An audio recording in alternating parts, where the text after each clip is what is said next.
Welcome to dive to learn. मैं लोकेश अग्रवाल आप लोगों को पेपर 2 कॉमर्स में जो second unit accounts and auditing है उसका एडमिशन इन पार्टनरशिप का टॉपिक आज पढ़ाने वाला हूं और ये हमारी इस टॉपिक की थर्ड क्लास है।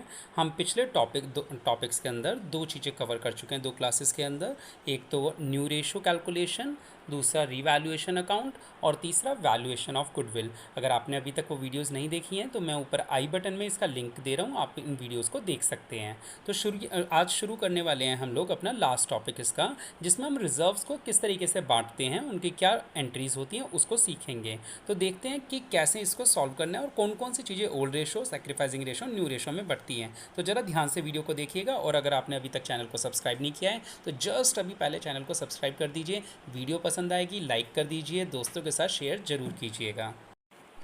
दोस्तों, अगर हम अलग अलग रिजर्व्स की बात करें और ये देखें कि वो किस किस रेशो में बढ़ सकते हैं तो शुरुआत करते हैं बैलेंस शीट के लाइबिलिटी साइड के आइटम्स से। देखो, बैलेंस शीट की लाइबिलिटी में अगर केवल रिजर्व्स लिखा हो तो ओल्ड रेशो में बटेगा।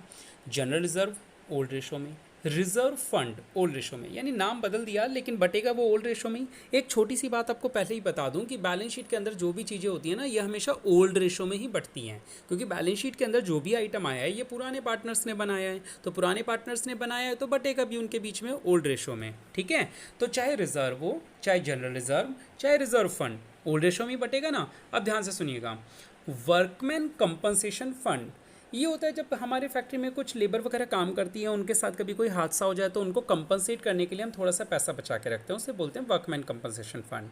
तो ये भी ओल्ड रेशो में पार्टनर्स में बढ़ जाता है। अब एक वर्ड आता है एम्प्लॉयज़ प्रोविडेंट फंड। लोगों को ये भी उसी के जैसा लगता है, लेकिन जी नहीं, ये हमारी एक रियल लाइबिलिटी है, ये कभी भी पार्टनर्स में नहीं बढ़ता। यह एम्प्लॉयज़ का पैसा होता है, इस पर हमारा कोई हक नहीं होता। तो वर्कमैन कंपनसेशन फंड तो ओल्ड रेशो में बढ़ता है, लेकिन एम्प्लॉयज़ प्रोविडेंट फंड कभी भी डिस्ट्रीब्यूट नहीं किया जाता। इन्वेस्टमेंट फ्लक्चुएशन फंड ये भी ओल्ड रेशो में बांट दिया जाता है, और अगर कोई पी एंड एल अकाउंट का बैलेंस दे रखा है statement of P and L या किसी भी नाम से, तो वो भी ओल्ड रेशो में बढ़ जाता है। तो ये तो रही बात बैलेंस शीट के लाइबिलिटी साइड के आइटम्स की। अब बात करते हैं असेट साइड में क्या आ सकता है। तो देखिए, अगर पी एंड एल का असेट साइड में बैलेंस हो, इसका मतलब एक लॉस है, तो खैर प्रॉफिट है या लॉस है, बटेगा तो ओल्ड रेशो में ही। असेट साइड में अगर एडवर्टीजमेंट सस्पेंस अकाउंट दे रखा हो, जो एक खर्चा होता है, डेफर्ड रेवेन्यू एक्सपेंडिचर ही होता है एडवर्टीजमेंट सस्पेंस भी, ये भी ओल्ड रेशो में बटेगा। इनफैक्ट बैलेंस शीट के एसेट साइड में शो की गई गुडविल भी जो है वो ओल्ड रेशो में ही पार्टनर्स में डिस्ट्रीब्यूट की जाती है। अब एक बात को ध्यान से सुनिएगा, ये गुडविल जो होती है दो होती है, एक बैलेंस शीट के अंदर होती है असेट साइड में, ठीक है, ये एक्वायर्ड गुडविल होती है, परचेज्ड गुडविल, जैसे जो अभी आपने टॉपिक पढ़ा था ना पिछली क्लास में, नेट असेट मेथड, ये वो वाली गुडविल है। तो इसे आप डेफर्ड रेवेन्यू एक्सपेंडिचर मान के इसको ओल्ड रेशो में बांट देते हो। जबकि एक गुडविल होती है बैलेंस शीट के बाहर जो एडजस्टमेंट में होती है, कि कोई नया पार्टनर आया उस समय वैल्यूएशन ऑफ गुडविल ये थी, या कोई पुराना छोड़ के जा रहा है उस समय वैल्यूएशन ऑफ गुडविल ये थी, तो उसमें जो वैल्यू ऑफ गुडविल होती है, जिसे हम कई बार प्रीमियम फॉर गुडविल के नाम से भी जानते हैं, मैंने शॉर्टकट में लिख दिया P4G, प्रीमियम फॉर गुडविल, उससे जो होते हैं ना वो गेनिंग डेबिट टू सेक्रीफाइस होती है उसकी एंट्री, चाहे चैप्टर एडमिशन का हो चाहे रिटायरमेंट का हो, उसकी एंट्री होती है gaining debit to sacrificing partner. और लास्ट रिवैल्यूएशन अकाउंट तो आपको पता ही है, ओल्ड रेशो में बढ़ता है, मैंने पिछली वीडियो में बताया था आपको। रिवैल्यूएशन अकाउंट का जो फाइनल आंसर आएगा, चाहे प्रॉफिट हो या लॉस हो, वो किस रेशो में बटेगा, ओल्ड रेशो में। ठीक है, तो दोस्तों अब हम दो इम्पॉर्टेंट टॉपिक कवर करते हैं, एक वर्कमैन कंपनसेशन रिजर्व और दूसरा इन्वेस्टमेंट फ्लक्चुएशन रिजर्व। ये दो रिजर्व्स ऐसे हैं जो बच्चों की खोपड़ी को घुमा के रख देते हैं। तो जरा देखते हैं इनमें ऐसा क्या है। मैंने सारी पॉसिबिलिटीज़ कोशिश करी है इसमें डालने की जो भी बन सकती हैं, तो आप लोग इन दोनों टॉपिक्स को ज़रूर ध्यान से सुनिएगा और बाद में मुझे कमेंट करके बताइएगा कि आपको कैसे लगे, ये दोनों समझ में आया या नहीं आई, अभी भी कोई डाउट बाकी है क्या इनमें। वैसे मैं कोई छोड़ने वाला नहीं हूँ। चलिए शुरू करते हैं। Workman compensation reserve, A and B are partners in 2:3। WCR यानी लाइबिलिटी साइड में जो वर्कमैन कंपनसेशन रिजर्व दे रखा था वो था 40,000 का।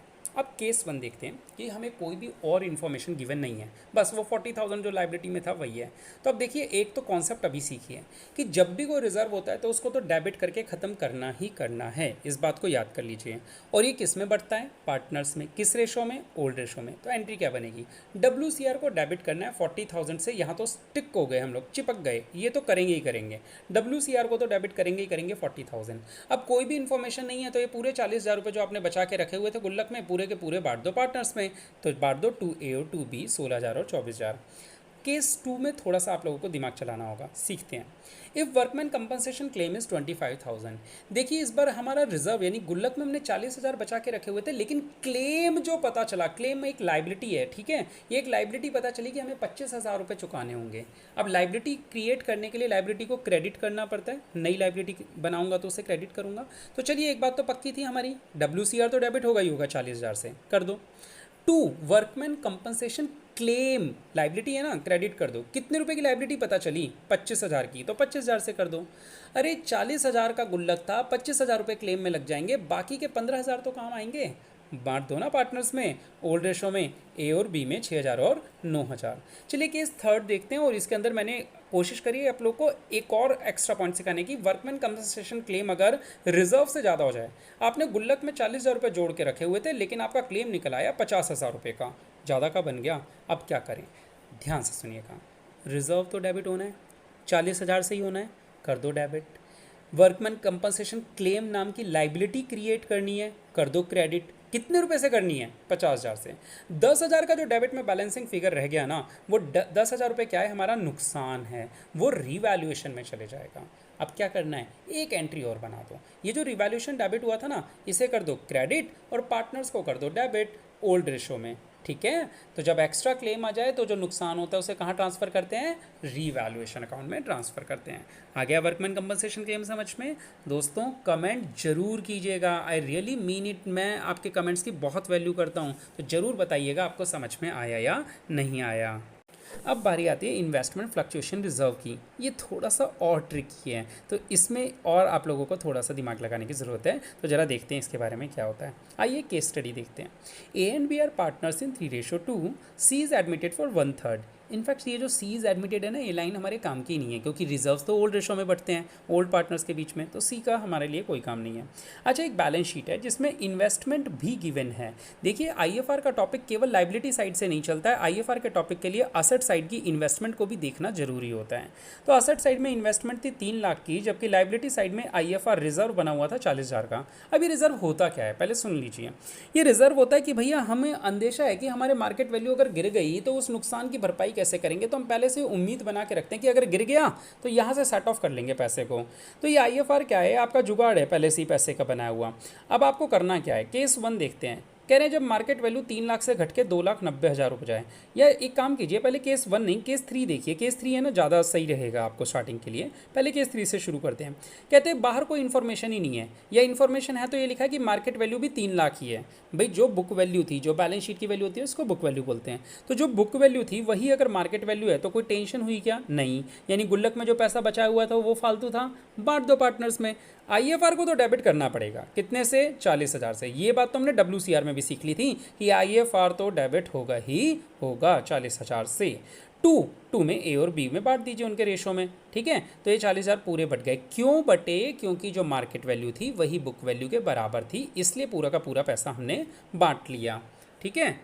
अब हम केस 1 देखेंगे। केस 1 के अंदर है ना, मार्केट वैल्यू 2,90,000 रह गई, तो अब मैंने 3 लाख से थोड़ी सी कम कर दी, 10,000 रुपये कम कर दिए मार्केट वैल्यू।